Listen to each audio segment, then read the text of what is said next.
नमस्कार दोस्तों, आप सबको दिल को छू लेने वाली कहानी सुनाने जा रहा हूं। अगर आप सब मेरे चैनल को सब्सक्राइब नहीं किए हैं तो सब्सक्राइब कर लिए।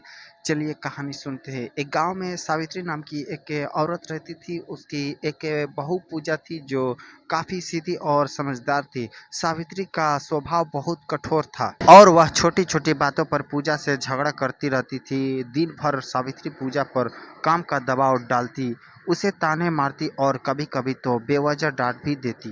पूजा हमेशा सब कुछ सहन कर लेती और सोचती कि समय के साथ सब ठीक हो जाएगा। लेकिन सावित्री का स्वभाव दिन प्रतिदिन और भी कठोर होता जा रहा था। पूजा हर रोज रो रो कर अपनी किस्मत को कोसती, पर किसी से कुछ नहीं। एक दिन पूजा ने अपनी माँ को सारी बातें बताई। माँ ने पूजा को सलाह दी कि वह धैर्य रखे, लेकिन साथ ही उसे यह भी समझाया कि कभी कभी अपने लिए भी आवाज़ उठानी पड़ती है।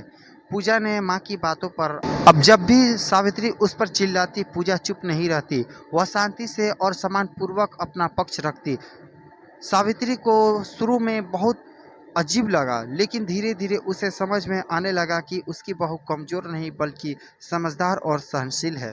कुछ महीनों बाद सावित्री को अपनी गलतियों का एहसास हुआ। उसने पूजा से माफ़ी मांगी और अपने व्यवहार को बदलने का संकल्प लिया। इस प्रकार उनके घर में शांति और प्यार का वातावरण फिर से स्थापित हो गया।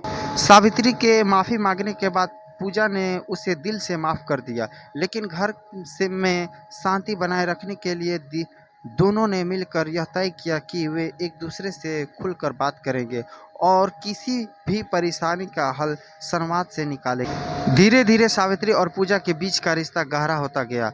जहां पहले तकरार और नफरत थी, वहीं अब प्यार और समझदारी का माहौल बन गया था। सावित्री ने पूजा को अपनी बेटी की तरह मानना शुरू कर दिया और पूजा ने भी सास को माँ जैसा सम्मान। सावित्री ने महसूस किया कि घर में शांति और सुख तभी आ सकता है जब सभी लोग एक दूसरे की भावनाओं का सम्मान करें और बिना किसी शिकवे शिकायत के। उसने पूजा के साथ मिलकर घर की जिम्मेदारियों को बांट लिया, जिससे न सिर्फ घर के काम में संतुलन आया बल्कि दोनों के बीच का रिश्ता और मजबूत हो गया। अब सावित्री अपनी बहू को किसी भी काम के लिए टोकती नहीं थी, बल्कि उससे सलाह मशविरा करती। दोनों ने एक दूसरे के अनुभवों से बहुत कुछ सीखा और समझा। सावित्री ने महसूस किया कि उम्र का फैसला रिश्तों में कोई बाधा नहीं है, बल्कि समझ और संवाद से किसी भी रिश्ते को मजबूत किया जा सकता है।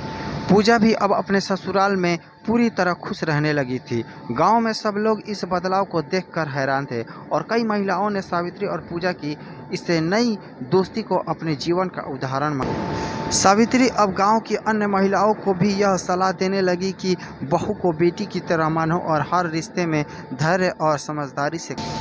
इस प्रकार सावित्री और पूजा की कहानी एक प्रेरणा बन गई कि हर कठिनाई का हल प्रेम, सम्मान और संवाद से निकल सकता है। दोस्तों, आप सबको ये कहानी अच्छी लगी तो मेरे चैनल को सब्सक्राइब करें ताकि जो भी प्रेरणादायक कहानी लाए सबसे पहले आपके पास पहुंचे।